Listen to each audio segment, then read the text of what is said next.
All right. In the past position, we'd have the Five of Swords. Once again, verbal conflict. This one is a little bit more of an escalation. So we're going from Swords, which has the ability to hurt, from the past, and we're escalating to like Wands, or de-escalating to the Wands, and the Wands are in the reverse. So it indicates to me hostility or whatever it was in the past that could have been like hurtful, like emotionally, it's definitely ending for this month.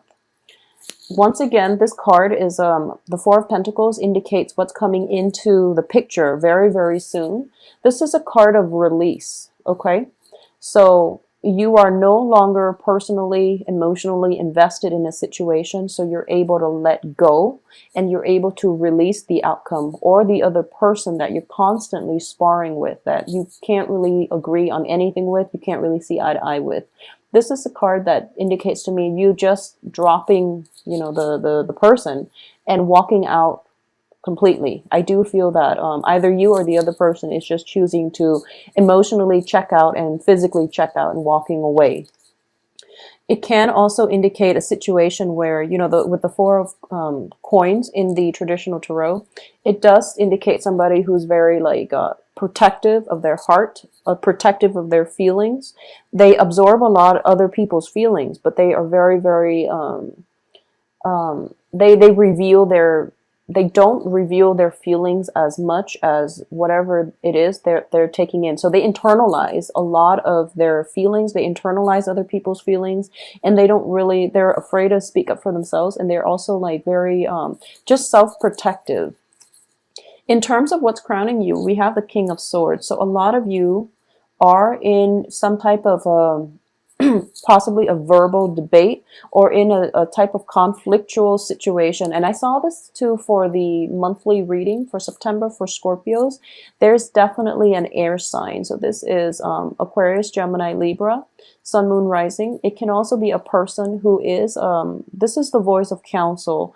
The King of Swords indicates to me somebody who is a little bit prone to twisting the truth. It can be you or it can be the other partner, that whoever it is that you're dealing with. But I do feel for a lot of you, this might be in a financial sense. It could also be like in a romantic sense, okay?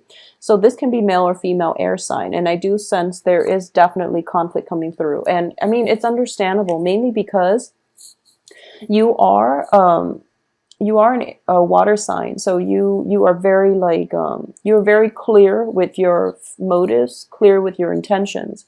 Air signs, they operate on a very philosophical level, so they can run through like hypotheticals. Hypotheticals are things that just don't happen in real life, you know. So they could just they waste a lot of time thinking about, you know, hypotheticals, what if, and, you know, when this happened, what will we do? And it's, their communication style is just very detached, but it's also, they're like, running through all the scenarios when in fact, you just want to focus on, you know, what is. So there's definitely that discrepancy between the way you both analyze the situation, you both assess what has transpired in the past. So there's definitely conflict that is not being addressed, or it's not addressed effectively. So both of you, I feel, is just, you're not seeing eye to eye. You're wasting your breath. You're wasting your energy. You're wasting your time. So this is something that needs to be let go. On top of that, we have the Devil as something in your environment that you're not aware of. And I do feel with the King of Swords and the Devil, it could indicate somebody who is very, very manipulative, okay? So if you look at this card here, it is the puppeteer. It is somebody that wants to be in control. So there are definitely control issues coming through from both parties, actually, because air signs in general are actually very, air signs are just very, very individualistic. They're very independent, fiercely independent. So you have this energy in the mix where somebody might be trying to control, to manipulate, somebody else in order to get a specific outcome. Okay, so this can indicate like lying by omission as well, deception, and it can come from both parties, because I do feel reverse. Most likely it can come from this person, but more than anything, it's like an ongoing conflict that leads nowhere. So the only way to, it's a deep-rooted conflict. So the only way for both partners to feel as if, okay, we've wasted so much time on this, or I myself have wasted so much time in this conflictual relationship. I want a swift victory over my adversary. I want the outcome that I want. So one or both partners can resort to manipulation, okay? And more than anything, the devil in your environment that you're not aware of. Somebody here in this environment is just frankly addicted to the drama. Okay, so this is something that you want to keep an eye out for. If it's your partner, you really have to let it go. If it's you, this is something that needs to be addressed. And I do feel somebody is just like honestly addicted to the drama. In terms of your advice here, we have the strength card, and the strength card indicates resilience. It also indicates like inner strength as well as physical strength. It doesn't mean to overpower anybody with any of those things. So it's a matter of having the strength, but knowing when to hold back. Okay. If you look at this picture, the lion can overpower her, but it is choosing not to. And it's sort of like calming that beastie side of you in order to operate and embrace somebody despite their flaws, despite their bad habits, despite their tendency or penchants for manipulation, for operating on a very low vibrational level. So this is a card of tranquility as well. So I do feel that this is like calming, soothing the beast. This can be you appeasing your partner by backing off and by speaking the truth that needs to be said. Or it can be a situation in which somebody is dealing with addiction, substance abuse. It's dealing with, addiction to drama, addiction to people, addiction to certain life circumstances that doesn't serve them. So the strength here is learning to calm your inner ego, calm your inner demons, and to, in order to do this, I do feel that you need another person in your life who has like a strong sense of moral integrity, detachment in order to do this, in order to help you through this process, okay? So no man's an island.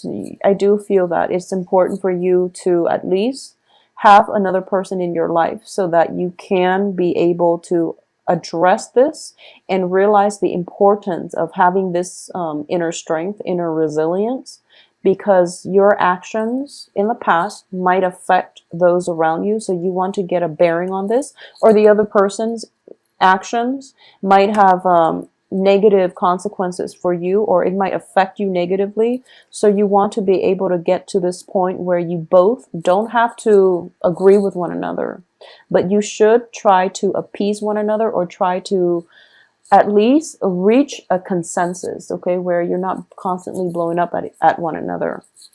In terms of your external environment, we have the Magician. Okay, so a lot of you are definitely dealing with, I do feel the manipulation is definitely coming through from possibly the air sign that you're dealing with, because with the Magician reverse, it indicates to me somebody that is very, very intelligent, as indicated by the King energy.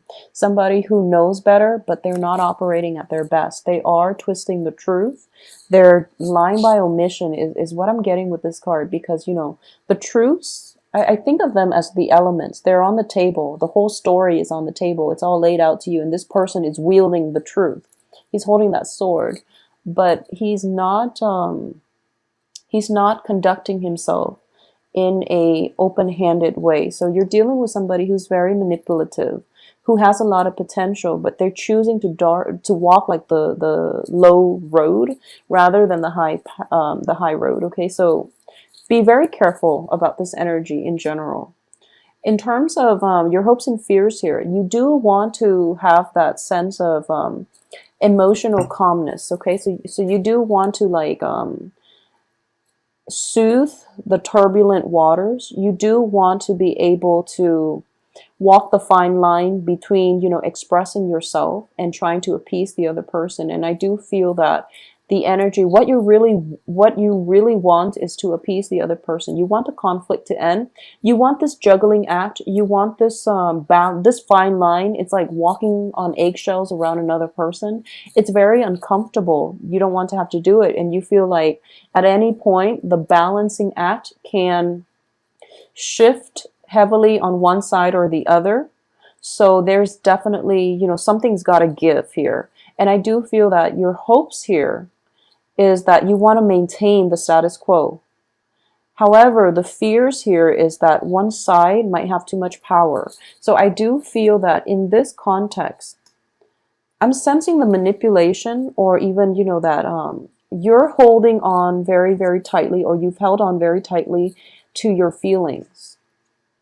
You don't want the other party to know how much you mean to them. Okay? In a negotiation situation where you're possibly negotiating for salary, the job itself is something that you really, really, really want, and you have like emotionally invested so much in it, and you can only see one way, but you're playing it cool and you don't want the other person to know how much it means to you because you want to have bargaining power. That's what I'm sensing here. It's like a power play between people, and in a situation where both sides are not yet ready to show their cards. Okay, it could be a new relationship too, where you're both trying to play it cool and you're trying to assess, how much the other person likes you. It can be as simple as that, or it can be, one of those really, really toxic codependent relationship in which you could potentially have, substance abuse issues, and you're trying your best to get everything under wraps. You're trying to, maintain it, or you're trying to get through it yourself, and you're not being, other people don't know that you're struggling with this. Okay. It could be something simple like, even smoking. You're trying to quit, and when you quit, you get really grouchy. And other people are just like, what's going on? Is there anything wrong? Can I help you? And you're just like, no, I really want to handle this by myself. And once again, Libra got the same card. As for the outcome position here, we have the wheel. Okay, so the wheel of fortune in the reverse position. You're really hoping that you can handle it on your own, that everything is all peaches and gravy, that you are stronger than this, whatever it is that's bothering you. And I do feel it could be the energy of another person where you're trying to walk the high road and the other person is making it so difficult for you to do so. And I do feel that this is what you're hoping for, but the juggling act is not going to work out in your favor. So you want to be really careful about what it is that you're doing here, Scorpios. I do sense that if it's a relationship, you're trying to move on and you're trying to find a way to extract yourself cleanly from this situation in order to move on, okay? If it is a work situation, I do feel that there's definitely somebody new in the picture. There's definitely like revived passion. So once again, I mentioned that, somebody is addicted to the drama. And, a lot of the times the people that we're really, really like just magnetically attracted to are the ones that we don't really, that are opposites, or that we don't really get along with. So there's that jarring energy where there's a lot of attraction, but there's also a lot of repulsion. So the relationship is inherently very, very unstable. However, you have that passion. So it's kind of like break up, make up, and then, people just not getting along, but then they're addicted to the drama. So they get back into one another's lives and the whole pattern repeats. This seems to me, the Wheel of Fortune in the reverse indicates to me things that you should know better, you should extract yourself from, things that are not in your best interest with the Devil here. But you're going back for round two. It's like a cyclical event. It stops, it ends, and stop and go, and it's a series of makeup and breakup. And I do feel that other people around you are warning you against this. Okay, you have Seven of Wands in this position. I do feel that other people are trying to warn you. They're trying to tell you, don't get back with that person. Don't get in this situation because, we've nursed you through, your previous breakups, your previous disappointments. And here you are again, back at square one and trying to do this and trying to get yourself in the same situation. So I do sense that for a lot of you, you have a lot of support, okay? But they're not supportive of your choice. It doesn't mean that they hate you, that they're not going to be there for you. when people say, you know, I love you, but I don't support you, what you're doing, it means that they don't want to hear you talk about it, but they will still be there to catch you when you fall. They just don't want you to gripe about it. They just don't want to, you know, hear anything else related to that incident that you're getting yourself into once more. So just know that you have a lot of support around you. So overall, I do feel one of the main things coming across here with this entire spread is some of you might have to stage some type of an intervention. It could be like somebody in your life, you or somebody in your life, possibly relapsing, getting into, you know, substance abuse, or getting into a series of unhealthy habits and behaviors. And one person has to step in to, you know, stage an intervention in order to guide this person on their right path, because the person is not able to do it. Okay, so this is a very other-oriented rest of September. I do feel that you really have to ask for help, Scorpios. You have a lot of love and support, not from possibly that air sign, but from other people around you, friends, family, loved ones. Okay, possibly even the air sign, but there is a little bit too much of a vested interest from the air sign for a particular outcome. So this might not be the best person for you to come to. So what I mean by that is they might have their own motives. They might have like a very biased, a very skewed look at reality. So they might not be the voice of reason in this situation here. So bounce ideas off of other people and try to incorporate other people's opinions, other people into your life, because I do feel that you need another person's perspective this month. You definitely need their support to get through some hurdle that you're trying to overcome, okay? Because I do feel the potential here is that we have your card at the center of this spread, which is the Death card. It's the card of letting go, and it's also just, you know, that whole transformative process where something has to end in order for something else to begin. The Wheel of Fortune reverse indicates to me this situation, you have not ended it yet. So new things can't come in for you. So if you can let it go, if you know what it is, and you can let it go, this situation will write itself up, okay? And then you will be okay. You will have a lot more things that are in alignment with your life path coming through.